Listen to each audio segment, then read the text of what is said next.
পাকিস্তান সফরের জন্য ক্রীড়া মন্ত্রণালয় থেকে সবুজ সংকেত পেয়েছে বিসিবি। এ সংক্রান্ত আনুষ্ঠানিক নির্দেশনার অপেক্ষায় রয়েছে দেশের ক্রিকেটের সর্বোচ্চ সংস্থা। এরপরই ক্রিকেটার ও সংশ্লিষ্টদের মতামত নিয়ে সফরের বিষয়ে নেওয়া হবে সিদ্ধান্ত, তেমনটাই জানিয়েছেন বিসিবির মিডিয়া কমিটির চেয়ারম্যান ইফতেখার রহমান মিঠু।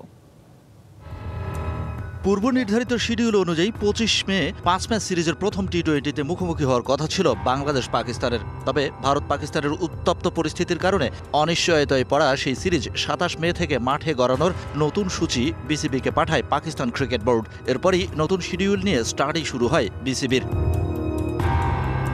বিসিবি পরিচালক ও মিডিয়া কমিটির চেয়ারম্যান ইফতেখার রহমান মিঠু জানান, সিরিজ নিয়ে পাকিস্তানের নতুন প্রস্তাবের পর বিসিবির হিসাব নিকাশ এখনও চলমান, যার প্রথম ও প্রধান শর্ত নিরাপত্তা।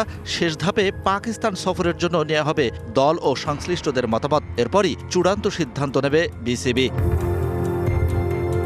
নগদ পেমেন্টে ৫০০ টাকা পর্যন্ত ক্যাশব্যাক আর লেনদেনে প্রতিদিন ডিপ ফ্রিজ এবং ঘন্টায় ঘন্টায় এসি টিভি সহ দারুণ সব গিফট। ভারত পাকিস্তান সংঘর্ষের আগে সূচি অনুযায়ী ২৫ ও ২৭ মে ফয়সালাবাদে মাঠে গড়ানোর কথা ছিল ২ ম্যাচ। বাকি ৩ টি-20 ৩০ মে এবং ১ ও ৩ জুন লাহোরে অনুষ্ঠিত হবার কথা ছিল। বিসিবির পরিবর্তিত সূচি অনুযায়ী ফয়সালাবাদে ৩ ম্যাচ হবে ২৭ ও ২৯ মে এবং ১ জুন। বাকি ২ ম্যাচ লাহোরে গড়াবে ৩ ও ৫ জুন।